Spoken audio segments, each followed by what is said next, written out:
Ma sœur a détruit ma dépendance de 95 000 $, fraîchement rénovée. Lors d'une fête le temps d'un week-end, et mes parents l'ont défendue. Elle ne faisait que s'amuser. Arrête de tout transformer en problème.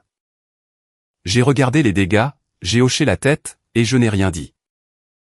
3 jours plus tard, au petit déjeuner, papa a ouvert le devis de réparation de 18,7 $.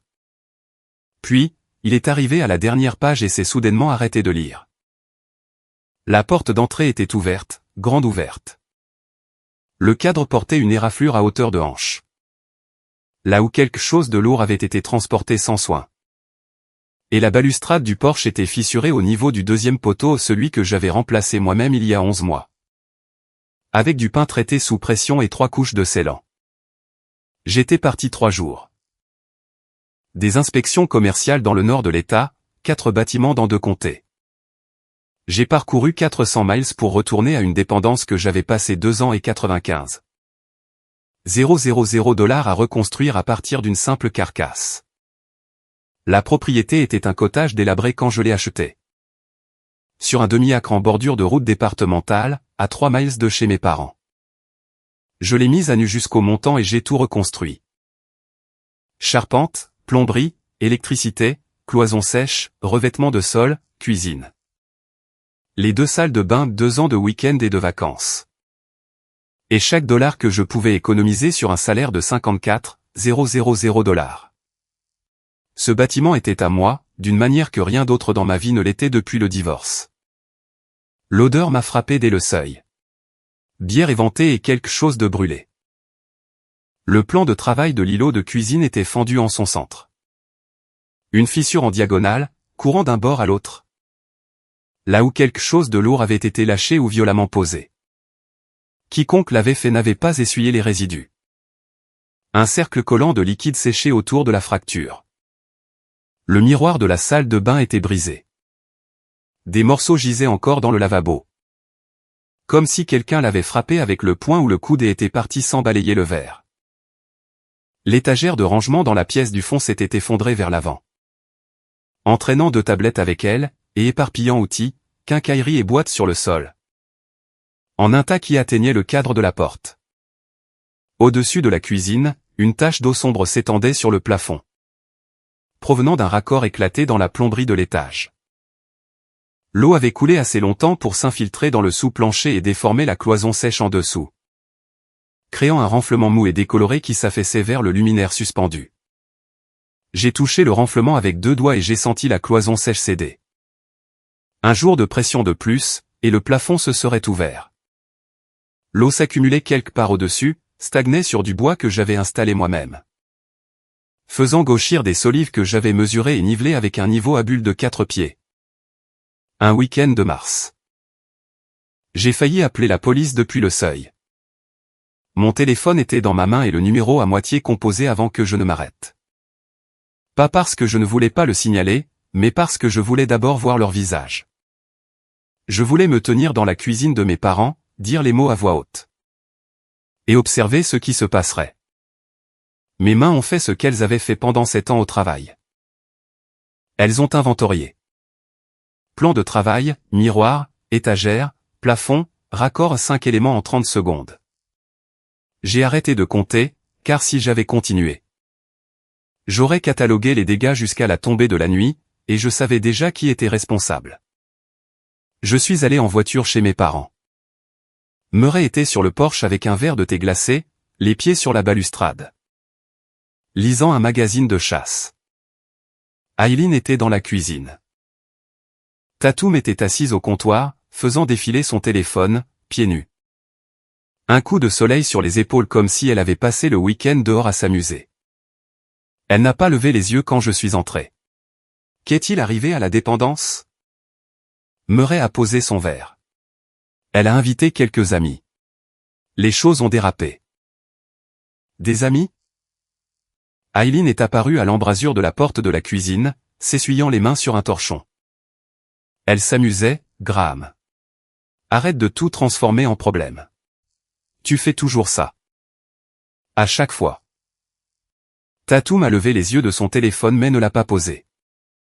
Elle le tenait nonchalamment dans une main, l'écran toujours allumé. Comme si ce qu'elle s'apprêtait à dire ne nécessitait ni toute son attention, ni son respect. Tu as passé 2 ans à construire 4 murs pour personne. Tu avais une femme. Et elle est partie. Tu as une dépendance. Et pas d'invité. Tu n'es qu'un presse-papier avec des jambes, Graham. Au moins, moi. J'ai mis des gens dans ce bâtiment. Murray n'a rien dit. Eileen regardait le sol. La phrase a atterri dans une pièce pleine de gens qui me connaissaient depuis toujours. Et aucun d'eux n'a bronché. Aucun d'eux n'a dit que c'en était assez, ou qu'elle n'aurait pas dû dire ça. Ou que peut-être l'homme dont la propriété venait d'être détruite méritait mieux qu'un sermon sur son divorce. Ils ont laissé cette phrase flotter dans l'air. Comme si c'était une observation raisonnable sur une situation raisonnable. Un presse-papier avec des jambes. Voilà ce que ma famille pensait de ma profession. 7 ans à inspecter des bâtiments pour des violations de code. Des défaillances structurelles et des dommages cachés. Et pour eux, ce n'était qu'un homme avec un presse-papier. Se promenant dans des pièces qu'il ne posséderait jamais. La dépendance se trouvait à 3 miles de la propriété de mes parents. Sur la même route départementale. La proximité rendait la rupture des liens peu pratique. Et l'histoire familiale la faisait paraître inutile. Tatum n'avait jamais ciblé ma propriété auparavant. Elle ciblait mon temps, ma patience, ma volonté de répondre à ses appels à 11h un mardi. Quand elle avait besoin de quelqu'un pour se plaindre de Kendall, ou de son emploi du temps. Ou de toute autre crise mineure devenue une urgence majeure le temps qu'elle compose le numéro. La dépendance était censée être à moi. La seule chose que j'avais construite avec mon propre argent, mes propres mains. Et 2 ans de week-end que j'aurais pu passer à faire n'importe quoi d'autre. C'était la limite. J'aurais dû cesser de faire confiance à la proximité comme preuve de respect le jour où le divorce a été finalisé. Quand ma famille a traité la fin de mon mariage comme la confirmation que j'étais le problème dans chaque pièce où j'entrais. Je le sais maintenant. Mais on ne s'attend pas à ce que sa sœur transforme votre propriété en source de revenus pendant que vous conduisez 4 heures vers le nord de l'État. Pour gagner votre salaire en inspectant les bâtiments des autres. Si vous avez déjà été qualifié de problème pour avoir remarqué le problème. Abonnez-vous à Family Secret Health. Celui-ci ne fait que commencer. Personne dans la pièce n'a bougé. J'ai hoché la tête une fois, je suis sorti vers mon camion sans élever la voix. Et je suis retourné à la dépendance. Le moteur s'est éteint, mais les phares sont restés allumés, pointés vers la porte d'entrée ouverte. Je suis resté assis là pendant 4 minutes. La lumière du Porsche que j'avais câblé moi-même brûlait encore. Fournissant de l'électricité à une maison pleine de verres brisés. De tuyaux éclatés et de l'odeur rance de 30 étrangers. Puis j'ai pris mon téléphone et j'ai envoyé un SMS d'une seule ligne à Brig. J'ai besoin de toi ici demain matin. Apporte ton appareil photo. Brig est arrivé dans l'allée à 7 heures le lendemain matin. Il avait apporté son appareil photo, son presse-papier, une lampe de poche et un scanner thermique. Ce qui m'a indiqué qu'il avait étudié les photos que j'avais envoyées la veille et qu'il suspectait déjà de l'humidité derrière les murs. Nous avons traversé la dépendance ensemble. Comme nous le faisons pour les propriétés commerciales au travail, pièce par pièce. Photographiant tout avant de toucher quoi que ce soit. Ne parlant que lorsque quelque chose devait être noté pour le dossier. Il s'est agenouillé près de la poutre principale dans le salon et a passé sa main sur la face inférieure. Le bois était fendu dans le sens du grain. Mais le motif ne correspondait pas à un seul événement d'impact. Il a pressé son pouce dans la ligne de contrainte et l'a maintenu là. Inclinant sa lampe de poche dans la fissure. Ce n'est pas le poids d'une seule soirée, a-t-il dit. Regarde la compression. Tu vois les couches? Le grain s'est séparé par étapes. Chargé et déchargé plusieurs fois. Quelqu'un a installé du matériel lourd ici. Plus d'une fois. Des haut-parleurs, des tables d'un poids important.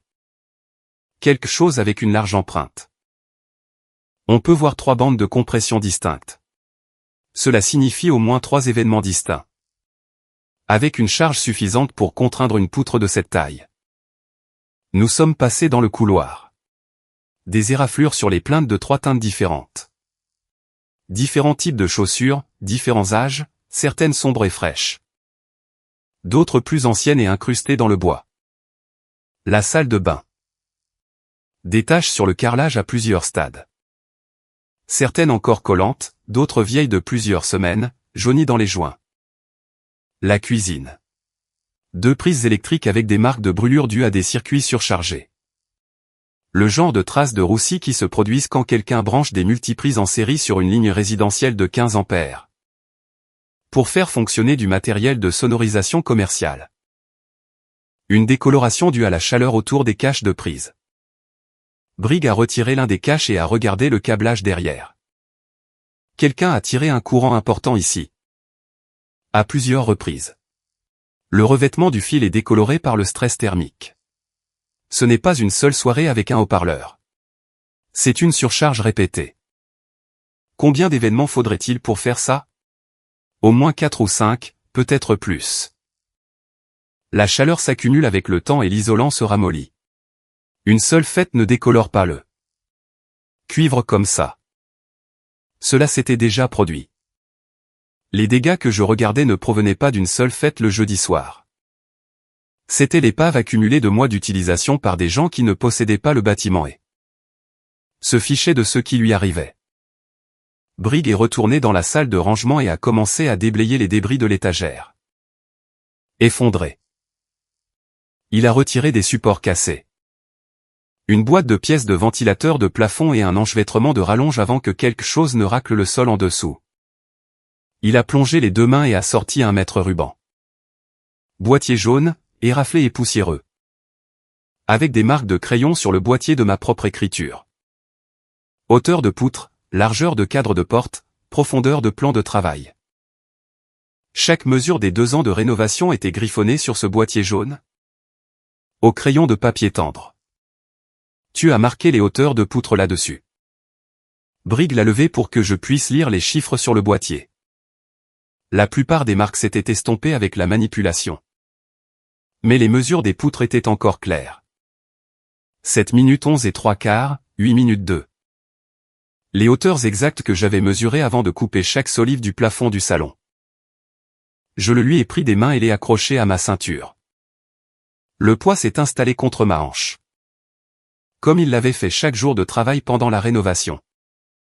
Si familier que le reste de la pièce semblait appartenir à quelqu'un d'autre. Briggs a posé son appareil photo sur le comptoir. Documente tout. Aujourd'hui, avant que quiconque ne touche à ça. Nous avons travaillé pendant 3 heures sans pause. Nous avons photographié chaque surface, mesuré chaque fissure, noté chaque tache. Éraflure et marque de brûlure dans une grille pièce par pièce. Briggs a pris des gros plans des bandes de compression de la poutre. Des traces de roussi sur les prises et des ornières de pneus superposées dans la cour. Laissées par des véhicules garés sur un sol meuble pendant plusieurs week-ends. Le scanner thermique a détecté de l'humidité derrière le mur du salon. Se propageant depuis le raccord éclaté au-dessus. Nous avons échangé peut-être 20 mots en 3 heures. Le travail était la conversation. 2 inspecteurs lisant un bâtiment comme il devait être lu. Vers 13 heures. Un homme a traversé la route depuis la propriété en face de la mienne et a remonté l'allée de gravier. Irwin avait 64 ans, retraité du service des routes du comté. Le genre de voisin qui maintenait sa pelouse à 2 pouces et gardait ses opinions pour lui jusqu'à ce qu'il ait quelque chose d'important à dire. Il s'est tenu sur le seuil et a regardé les dégâts pendant un long moment avant de parler. « J'allais déposer une plainte pour nuisance sonore, a-t-il dit. Mais je pensais que je devais d'abord vous parler. » Il a brandi un cahier à spirale avec une couverture verte. Les pages étaient lignées, et chaque entrée était manuscrite au stylo à billes bleues. Des dates dans la marge de gauche. Le nombre de voitures à côté de chaque date. Heure de début et de fin dans une colonne séparée. Des notes sur les niveaux de bruit. 10 week-ends, a-t-il dit. Remontant à avril. Le dernier. C'était jeudi. 30 voitures. Musique jusqu'à 2 heures du matin. Je pouvais entendre les basses depuis ma chambre. Avec les fenêtres fermées et le ventilateur en marche. Jeudi, c'était 2 jours avant mon retour. C'était la fête qui avait causé les pires dégâts visibles. Celle qui avait finalement fissuré le plan de travail et fait tomber l'étagère de rangement du mur. Mais les 9 autres week-ends étaient ceux qui avaient compromis la poutre. Surcharger le système électrique et user les plaintes jusqu'au bois brut. La défaillance structurelle était cumulative. Ce n'était pas une seule nuit. C'était une affaire. Irwin est revenu à la première page. 12 avril. 8 voitures.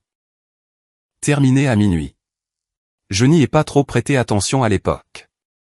Je pensais que vous aviez de la visite. Il est passé à l'entrée suivante. 26 avril. 12 voitures. Puis c'est devenu plus gros. En juillet, ils approchaient les 20. 25 voitures un vendredi soir. Des voitures différentes à chaque fois. Des plaques d'immatriculation d'autres États sur certaines d'entre elles. Il a regardé la poutre fissurée à travers l'embrasure de la porte du salon. J'ai pensé à venir vous dire quelque chose plus tôt. Mais je ne connaissais pas assez votre emploi du temps pour savoir quand vous étiez là ou non. Les gens qui organisaient les événements semblaient toujours avoir une clé. Je supposais que vous étiez au courant. Il a fermé le cahier et a tapoté la couverture avec un doigt. J'ai les dates? Le nombre de voitures et les niveaux de bruit approximatifs pour chaque événement.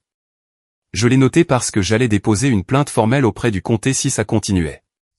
Maintenant. Je préfère vous le donner. J'ai demandé s'il serait disposé à signer une déclaration écrite. Je vais la taper ce soir, a-t-il dit. Je vous la porte demain matin, signée et datée. Vous devriez l'avoir sur papier. Ce soir-là, le camion de Murray s'est garé dans l'allée derrière le mien, me bloquant. Il est entré dans la dépendance sans frapper. Ce qui était le genre de choses que Murray faisait quand il croyait qu'une situation était sous son contrôle. Il a regardé les dégâts. Il a regardé les photographies que Brigg et moi avions scotchées au mur de la cuisine en rangée. Pour référence. Il m'a regardé. Son visage était fermé. Comme toujours quand il avait pris une décision avant d'arriver et avait juste besoin que tout le monde soit d'accord. J'ai parlé à mon gars, a-t-il dit. Un de mes potes fait des travaux de sous-traitance. Il est passé cet après-midi et a jeté un œil. 6,000 $. Il peut commencer lundi. Matériaux inclus. On règle ça avant que quelqu'un en fasse une histoire plus grosse que nécessaire. 6,000 $ pour une poutre structurelle fissurée, un raccord de plomberie éclaté. Un plan de travail fendu, du carrelage et un miroir brisé. Des prises électriques brûlées et des dégâts des eaux au plafond et au sous-plancher. 6,000 $ n'était pas un devis de réparation. C'était un chiffre conçu pour rendre la conversation assez petite pour que Murray puisse la contrôler. Ton gars ne touche pas à ma propriété. La mâchoire de Murray s'est crispée. Tu en fais toute une histoire, Graham. C'était une seule fête. Ta sœur s'en veut terriblement. Elle n'avait pas l'air si terrible hier. Elle a l'air d'avoir pris un coup de soleil.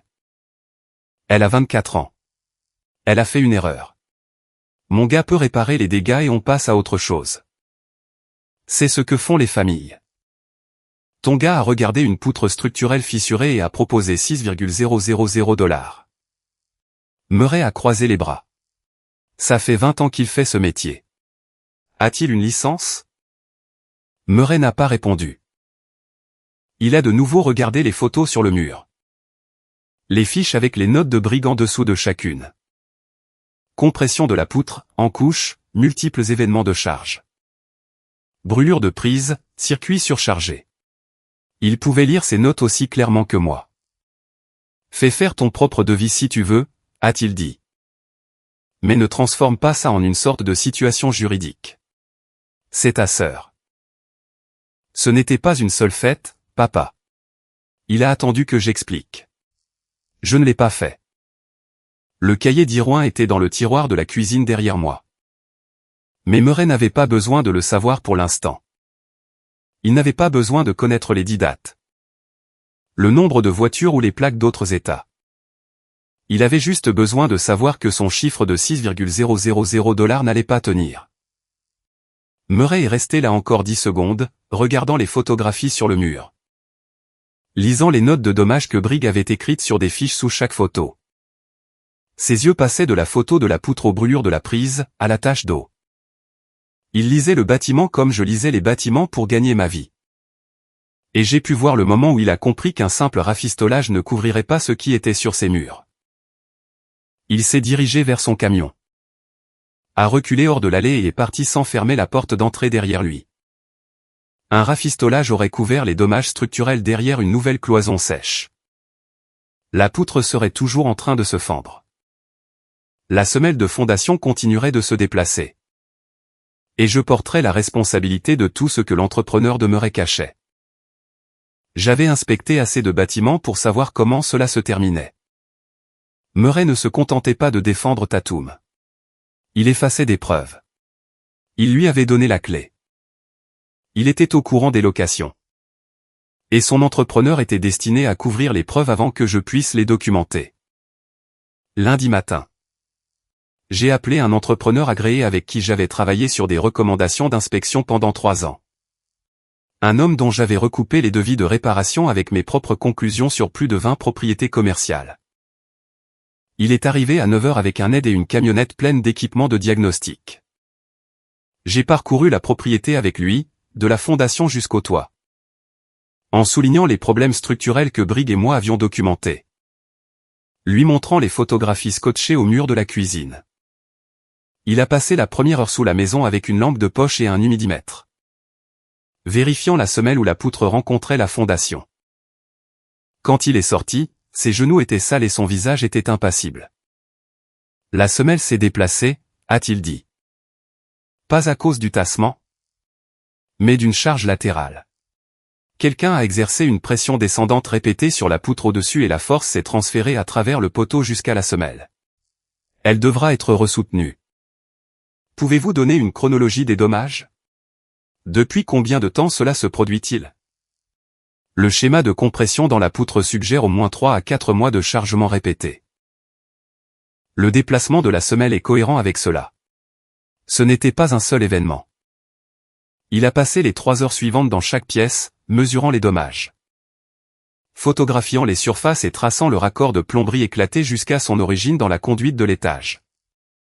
Où un raccord s'était fissuré à cause des vibrations. Je l'ai suivi avec le mètre ruban accroché à ma ceinture. Le sortant quand il avait besoin d'une dimension. Lui lisant les mesures des marques de crayon sur le boîtier quand il demandait les spécifications d'origine. Je mesurais ma propre destruction avec le même outil que j'avais utilisé pour construire chaque surface qu'il documentait comme endommagée. Son rapport est arrivé cet après-midi-là dans un email. Avec son numéro de licence dans l'entête et des photographies correspondant à chaque élément. Remplacement de la poutre fissurée, réparation de la semelle de fondation, plomberie, électricité. Cloison sèche et divers travaux cosmétiques sur le plan de travail, 700 $. 3 fois le chiffre de Murray. Parce que le chiffre de Murray n'a jamais été destiné à réparer le bâtiment. Il était destiné à faire en sorte que le bâtiment arrête de dire la vérité sur ce qui s'était passé. À l'intérieur. Si vous venez de sentir votre estomac se nouer, aimez et abonnez-vous à Family Secret Health. Vous allez vouloir entendre le reste de cette histoire. Cet après-midi-là. Je me suis assis à ma table de cuisine et j'ai tapé l'adresse de la dépendance dans la barre de recherche d'une plateforme de location. Je ne savais pas à quoi m'attendre. Une mention, peut-être, un commentaire sur les réseaux sociaux de quelqu'un. Ce qui s'est affiché au premier résultat était pire que tout ce que j'avais imaginé. La photo de profil de Tatum, un portrait souriant, récent. Le titre de l'annonce, retraite rustique, cuisine rénovée, salle de bain moderne. Porsche enveloppant. 700 $ par nuit, réservation de 2 week-ends minimum. 12 avis 5 étoiles remontant à avril. Côte, Kendall. Les photos intérieures montraient mon îlot de cuisine, mon carrelage, ma balustrade de Porsche. Mon salon avec la poutre que j'avais mesurée et coupée moi-même. Une photo montrait le plan de travail avant qu'il ne se fissure, propre. entier et brillant sous les luminaires suspendus que j'avais câblés. Une autre montrait le miroir de la salle de bain intact, reflétant le motif de carrelage que j'avais posé, une pièce à la fois. Pendant un week-end de 3 jours en janvier. Tout ce que j'avais construit de mes mains et avec mes économies était vendu le week-end à des étrangers qui laissaient des commentaires le qualifiant de « charmant » et louant la « belle ». Menuiserie. La côte était Kendall, l'amie la plus proche de Tatum. Kendall avait géré les réservations, la communication avec les clients, le nettoyage entre les week-ends. L'annonce avait un taux de réponse de 98%. Ce n'était pas impulsif. C'était un système. J'ai lu les avis. Un client a écrit que la cuisine était clairement rénovée par quelqu'un qui se soucie de l'artisanat. Un autre a loué la pression de l'eau chaude. Ce qui était logique car j'avais remplacé le chauffe-eau moi-même et surdimensionné la conduite d'alimentation. Chaque compliment était adressé à un travail que j'avais fait les week-ends. Alors que j'aurais pu faire n'importe quoi d'autre. Payer avec l'argent que j'avais économisé en évitant tous les raccourcis que la plupart des gens dans la vingtaine tiennent pour acquis. J'ai parcouru chaque page. Capture d'écran de l'annonce, des avis, de l'historique des prix, du profil de l'hôte, du profil du co-hôte et de chaque photo intérieure de ma propriété sont allés dans un dossier. Le dossier est allé sur un deuxième disque dur en guise de sauvegarde. Si Tatum supprimait l'annonce d'ici le matin, la preuve existerait à 2 endroits. Puis j'ai fait le calcul. 12 week-ends à $700 la nuit. 12 fois 7 cents, ça fait 8,4 cents au minimum. Tatum et Kendall s'étaient partagé les revenus. Kendall a pris 1,2 cents comme commission de gestion. Tatum a gardé 200 $ en 6 mois, d'une propriété qu'elle ne possédait pas, n'entretenait pas, n'assurait pas et n'avait pas la permission d'entrer. Une propriété qui a coûté 95,000 $ et 2 ans de week-end à construire. Une propriété dont le propriétaire gagnait 54,000 $ par an en conduisant dans le nord de l'État pour inspecter les bâtiments des autres. Pendant que sa sœur transformait son investissement en son revenu. Je suis resté un moment avec ce chiffre, 8,4 cents. Ce n'était pas une fortune, mais c'était chaque dollar gagné sur des surfaces que j'avais carrelées. Des poutres que j'avais mesurées. Des plans de travail que j'avais coupés 2 fois pour qu'ils soient parfaits. Chaque avis qui louait la menuiserie louait un travail que Tatum me regardait faire depuis l'aller le samedi. Son téléphone à la main, sans jamais proposer d'aider à porter du bois ou à tenir un niveau. Elle ne faisait que s'amuser. C'est ce qu'Aileen avait dit. Un amusement qui a généré 400 $ d'un bâtiment que quelqu'un d'autre a construit. Avec de l'argent que quelqu'un d'autre a gagné, sur un terrain que quelqu'un d'autre possédait. J'ai appelé Yolanda ce soir-là. C'était une avocate en droit immobilier. Recommandée par un collègue qui s'occupait des litiges immobiliers. Je lui ai tout envoyé dans un seul email.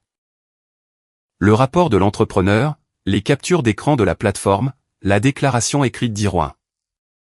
Les photographies de Briggs et ma propre documentation avec les dates et les mesures. Quelle est la solidité de la réclamation pour dommages matériels, ai-je demandé.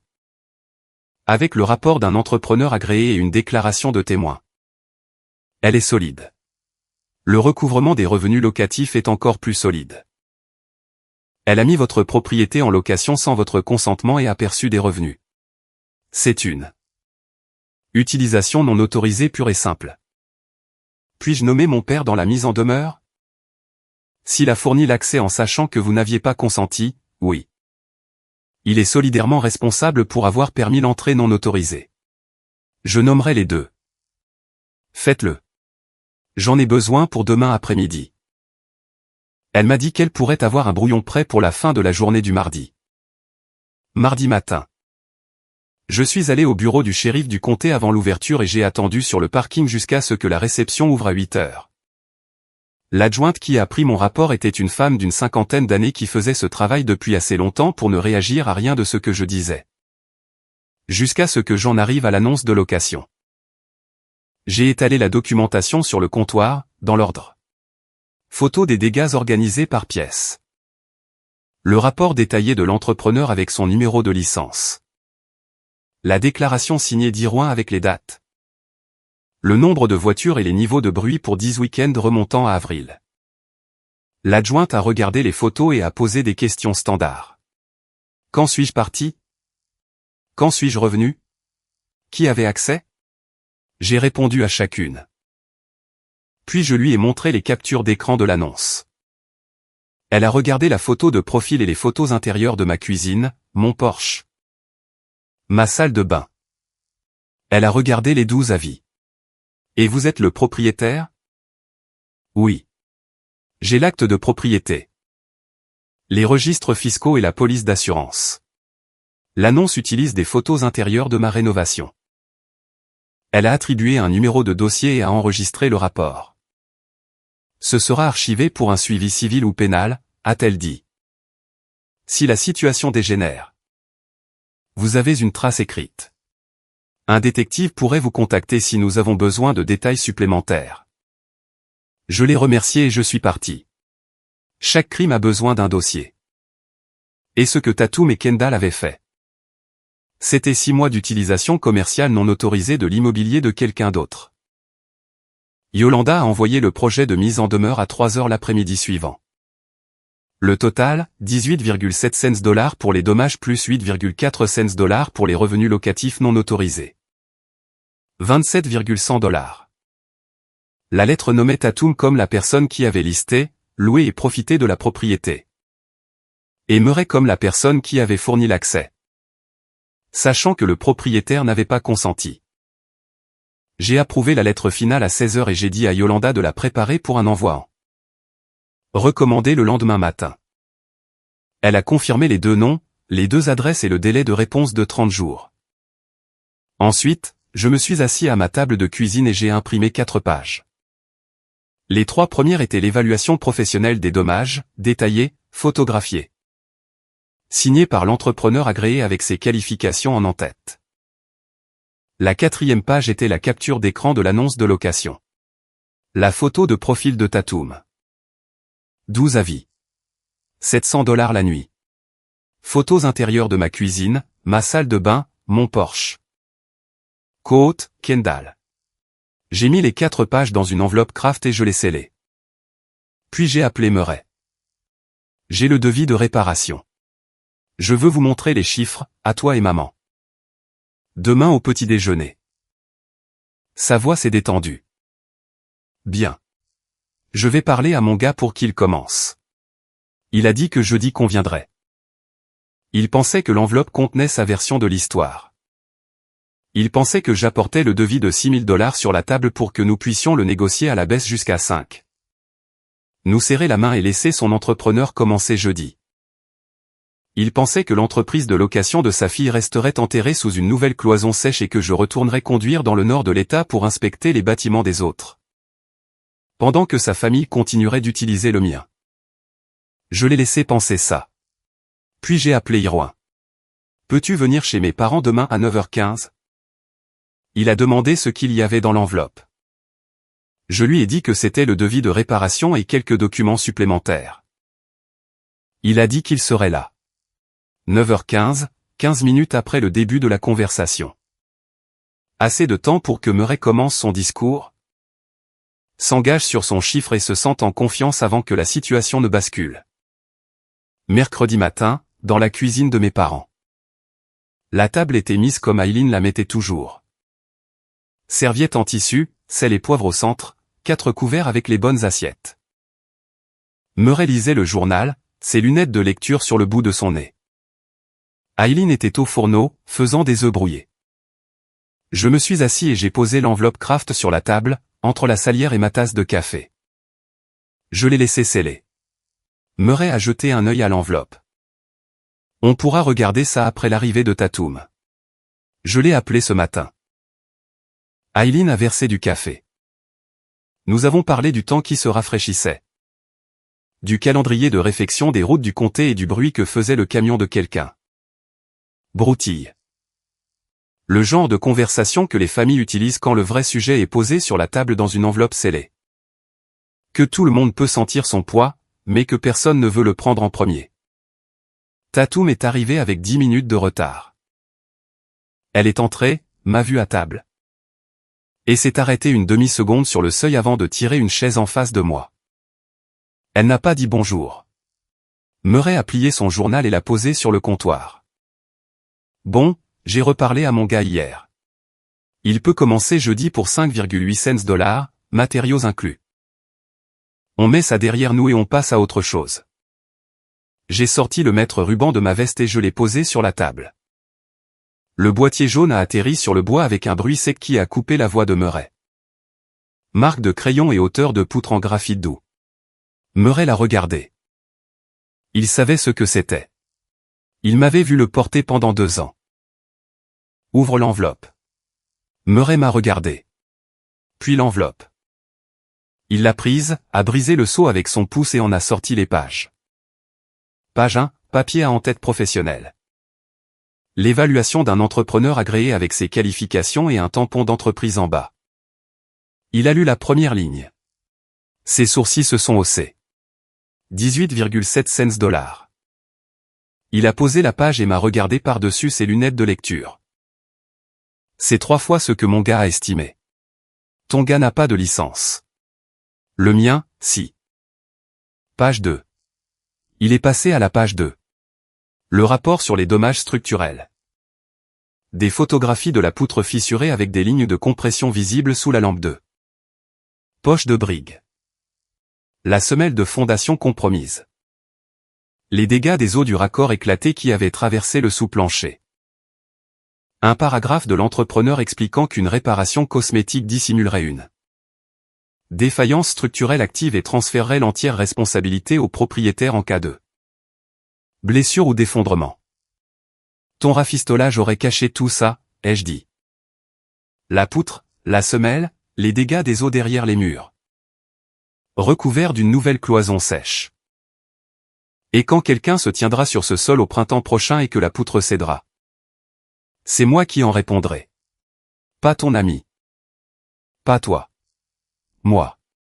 Parce que mon nom est sur l'acte de propriété.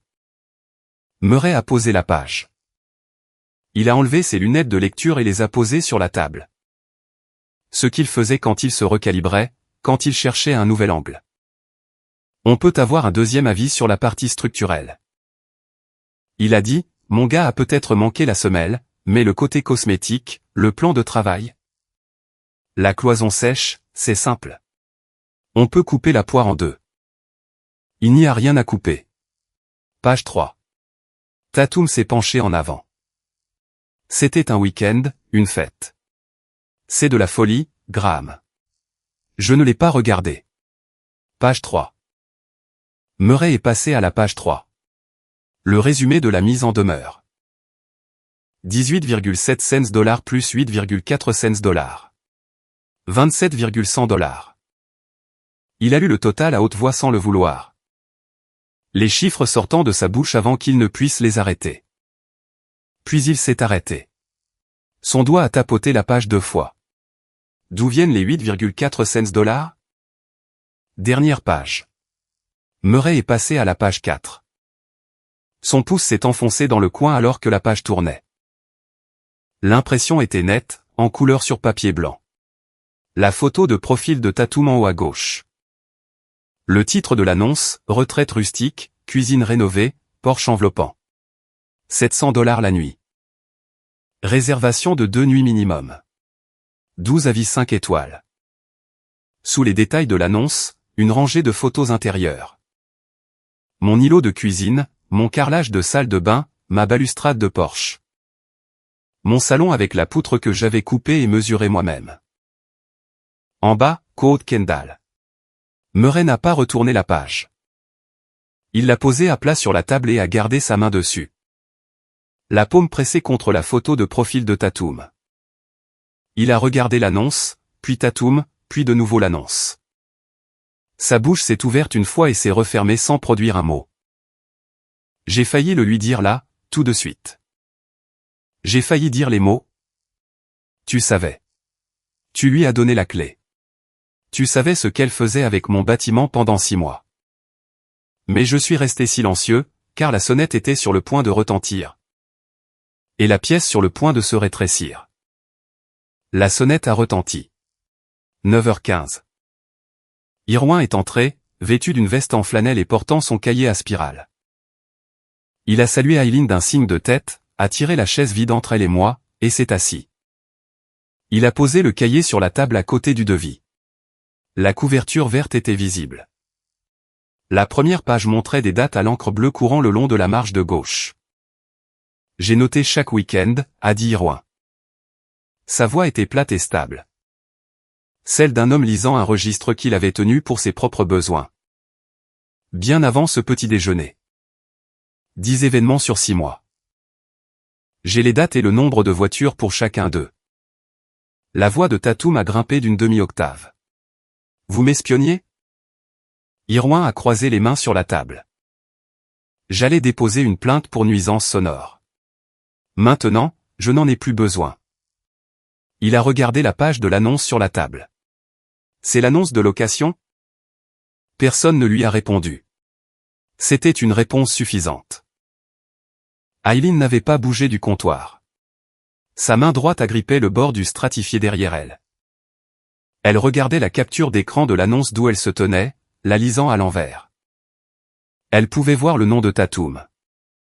Elle pouvait voir les photos intérieures du bâtiment que son fils avait construit. Tu as loué ma propriété sans ma permission, ai-je dit.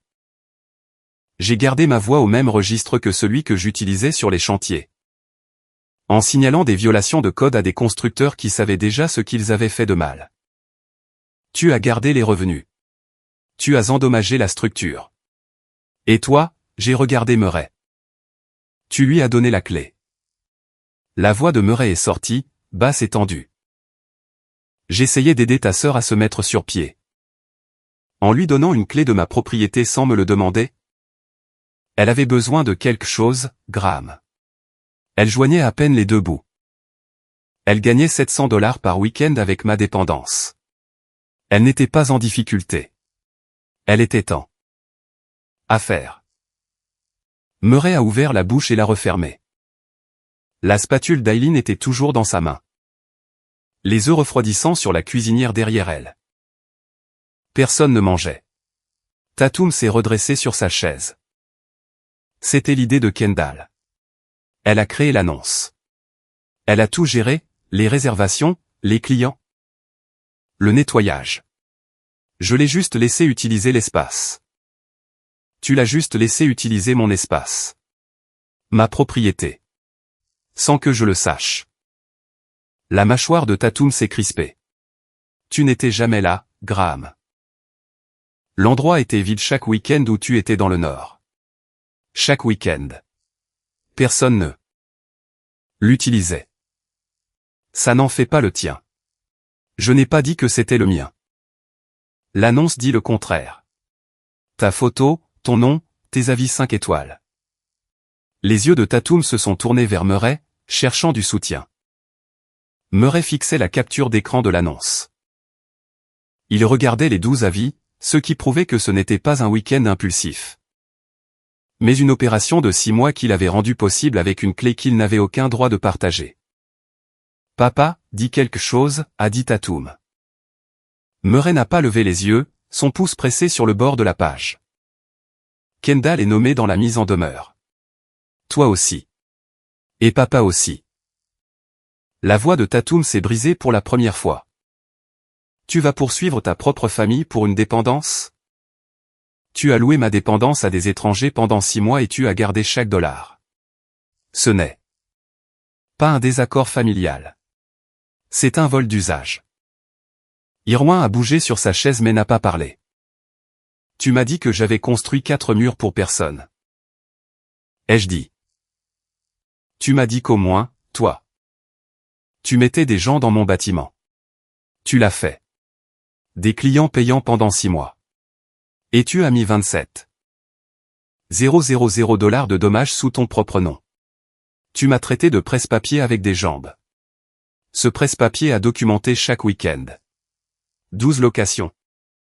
8, $400. La dernière page est pour toi, papa. La cuisine était silencieuse. Aileen a tendu la main vers la page de l'annonce. Murray l'a fait glisser loin de sa main sans lever les yeux. Sa main est restée à plat sur le bois, vide. La demande est de 27 100 $. Yolanda l'a envoyé hier. Vous avez 30 jours. Si le chèque n'arrive pas. Yolanda dépose une plainte civile le 31e jour. Vos noms figureront dans un dossier de justice publique. Fraude immobilière? Utilisation commerciale non autorisée. Le choix vous appartient. Murray a posé la page. Sa mâchoire a travaillé une fois. Un seul mouvement de grincement qui a traversé son visage sans produire de son. Ses épaules se sont arrondies, se courbant vers l'intérieur comme un homme absorbant un coup qui avait déjà atterri. Il a reculé sa chaise de la table mais ne s'est pas levé. Ses mains se sont posées à plat sur le bois, une de chaque côté du devis, et y sont restées. Il fixait un poing sur la table entre la salière et l'enveloppe scellée, ne regardant rien. Tatum était maintenant debout, les deux mains agrippant le dossier de sa chaise. Les jointures blanches contre le bois. Elle regardait Murray, attendant qu'il parle, qu'il négocie, qu'il appelle son entrepreneur. Qu'il fasse disparaître le problème comme il faisait toujours disparaître les problèmes pour elle. Murray ne l'a pas regardé. Derrière eux, Aileen a éteint la cuisinière. Elle a dénoué son tablier. L'a plié une fois et l'a posé sur le comptoir à côté des œufs froids que personne n'avait touchés. Puis elle est sortie de la cuisine sans un mot. Elle n'a pas défendu sa fille. Elle n'a pas réconforté son mari. Elle a quitté la pièce comme une personne qui a connu la vérité plus longtemps que quiconque et ne peut plus rester dans la même pièce avec elle. Irwin a fermé son cahier et s'est levé. Il a regardé Murray. J'ai vécu sur cette route pendant 20 ans, Murray. Quand j'ai vu les voitures et entendu le bruit, j'ai cru que des étrangers s'introduisaient dans la propriété de ton fils. Il a glissé le cahier sous son bras. Je ne savais pas que les intrus étaient sa propre famille. Le visage de Murray s'est assombri, mais il n'avait pas de réponse. Irwin m'a fait un signe de tête et est sorti par la porte d'entrée. J'ai ramassé le mètre ruban sur la table, l'ai accroché à ma ceinture et suis sorti de la cuisine. 2 jours plus tard, Murray a appelé. Sa voix était répétée. Chaque mot placé là où il le voulait. Comme un homme qui s'est entraîné dans son camion sur le chemin du retour. Si tu envoies cette mise en demeure, je dirai à la famille que tu poursuis ta propre sœur. Je leur dirai que c'est à cause du divorce. Que tu es amère et seule et que tu veux que tout le monde souffre pour ça. Chaque cousin, chaque tante. Chaque personne à Thanksgiving saura quel genre de personne tu es. C'est ça que tu veux? C'est ton dernier mot? La mise en demeure a été envoyée ce matin. En recommandé. Tu peux dire à la famille ce que tu veux. Yolanda a inclus ton nom à la page 3. Il y a eu une pause. Je pouvais entendre le moteur du camion en arrière-plan. Il était assis dans son allée. Graham. J'ai raccroché. Il n'a pas rappelé. La mise en demeure est arrivée à l'appartement de Tatum par courrier recommandé 4 jours après. Le petit déjeuner. Elle l'a ouverte à son comptoir de cuisine, debout. La façon dont les gens ouvrent un courrier qu'ils ne s'attendent pas à craindre. 27,100 $, son nom sur la première page, correctement orthographié avec son adresse. Le nom de Murray sur la 3e avec un paragraphe expliquant sa responsabilité en tant que personne ayant fourni un accès non autorisé à la propriété. Elle a appelé Murray ce soir-là. Tu as vu ça? Murray lui a dit que je bluffais. Qu'aucun frère ne donne suite à une demande légale contre sa propre famille. C'est un courrier recommandé, papa. Nos 2 noms. Détaillé. Délai de 30 jours. Murray est resté silencieux un long moment. Puis il a posé la question qui comptait le plus pour lui. Quelle part du total est la mienne? La totalité. Nous sommes tous les deux nommés solidairement responsables. Il ne peut pas faire ça. C'est un courrier recommandé, papa. Avec la signature d'un avocat. Il l'a déjà fait.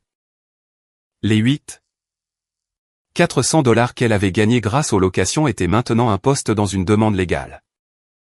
Le petit boulot dont elle s'était vantée était maintenant une responsabilité avec la signature d'un avocat en bas. Tatum a essayé d'appeler Kendall 4 fois ce vendredi-là. Chaque appel est allé directement sur la messagerie vocale. Elle a texté « Il faut qu'on parle de ça ». Pas de réponse. Elle a texté à nouveau « C'est aussi ton annonce, Kendall. Ton nom est sur la mise en demeure. Accusé de lecture. » Pas de réponse. Kendall avait vu la mise en demeure. Elle avait fait le calcul. 200$ d'un incendie de 27 000 $ ne valait pas la peine de rester à côté de la personne qui tenait l'allumette. Une semaine après la confrontation, Kendall a plutôt appelé Aileen. Elle lui a tout raconté, l'annonce, les réservations de week-end. La communication avec les clients qu'elle avait gérés, les 200$ qu'elle avait pris comme commission. Elle l'a dit à Aileen parce qu'elle avait peur de la mise en demeure et voulait que quelqu'un dans la famille connaisse sa version avant qu'un avocat n'aggrave les choses. Aileen a écouté sans interrompre. Elle savait déjà. Elle savait depuis l'été. Mais l'entendre de la bouche de Kendall, avec des montants en dollars, des dates et le nom de la plateforme, a dépouillé la dernière couche de déni qu'elle avait maintenue pendant 6 mois de silence. Elle a cessé de répondre aux appels de Tatum pendant 2 semaines. 2 semaines après le petit déjeuner, Tatum s'est rendue à la dépendance. Elle s'est garée au bout de l'allée de gravier et est restée dans sa voiture. Le moteur en marche et la climatisation allumée. La porte d'entrée avait un nouveau pêne dormant en laiton, lourd. Rien à voir avec l'ancienne serrure à boutons que la clé de rechange de Murray avait tournée pendant 6 mois. Un boîtier à clé d'entrepreneur était accroché à la poignée. Avec une combinaison qu'elle ne connaîtrait jamais. Un camion qu'elle ne reconnaissait pas était garé dans l'allée. Avec du bois dans la benne et de la sueur sur le haillon. À travers la fenêtre avant. Elle pouvait voir de nouvelles cloisons sèches être posées là où se trouvait la tache d'eau. À l'intérieur, quelqu'un utilisait une scie. La rénovation avait repris sans elle, pour la personne qui en était propriétaire. Elle est restée là, les mains sur le volant, regardant à travers la vitre mon bâtiment reprendre vie. Sa climatisation tournait à l'intérieur. La scie tournait. Ma maison était en cours de reconstruction. Son avenir en tant qu'hôte était déjà parti. Elle a mis la voiture en marche arrière et est retournée en ville.